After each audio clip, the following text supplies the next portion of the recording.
ಹಾಂ ಹಾಂ ಹಾಂ.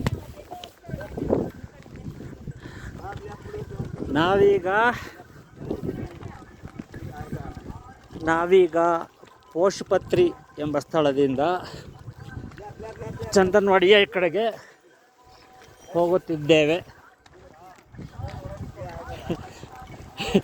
ಬೆಟ್ಟದ ಮೇಲಿನಿಂದ ಇಳಿದು ಬಂದಿದ್ದೇವೆ. ಅದಕ್ಕೆ MG ಟಾಪ್ ಎಂಬ ಹೆಸರು. ಈ ಬದಿಯಲ್ಲಿರುವ ಬೆಟ್ಟವನ್ನು ಗಣೇಶ್ ಪಹಾಡ್ ಅಂತಾರೆ. ಇದನ್ನು ಕೂಡ ಗಣೇಶ್ ಪಹಾಡ್ ಅಂತಾರೆ.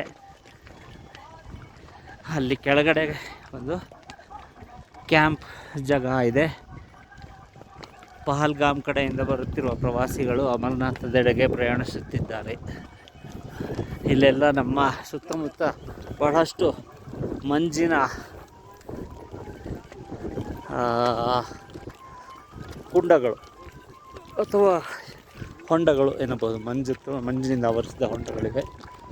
ಬೇಕಿದ್ದರೆ ಅಲ್ಲಿ ಇಳಿದು ಜಾರಬಂಡೆ ಆಡುವುದಾಗಲಿ, ಆ ಮಂಜಿನ ಹೊಂಡದ ಮೇಲೆ ನಡೆದಾಡುವುದಾಗಲಿ ಮಾಡಬಹುದು. ಇಲ್ಲಿ ನಮ್ಮ ಮುಂದೆ ಹೋಗುತ್ತಿರುವವರು ವಿಜಯರಾಜ್ ಹಾಯ್. ಅವರ ಕುದುರೆಯ ಹೆಸರು ಪೆಪ್ಸಿ. ಅದಕ್ಕೂ ಮುಂದಿರುವವರು ನಮ್ಮ ಸುಪುತ್ರ ರಜತಾದ್ರಿ. ಅವರ ಕುದುರೆಯ ಹೆಸರು ಏನೋ, ನಿನ್ನ ಕುದುರೆ ಹೆಸರು?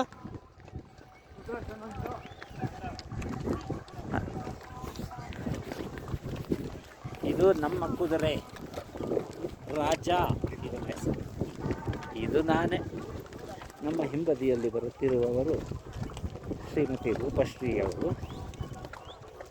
ಬಹಳ ಸಾಹಸವನ್ನು ಮಾಡಿದ್ದಾರೆ. ಈ ತನಕ ಹಾಯ್ ಎಂದು ಹೇಳುವುದರಲ್ಲಿದ್ದಾರೆ.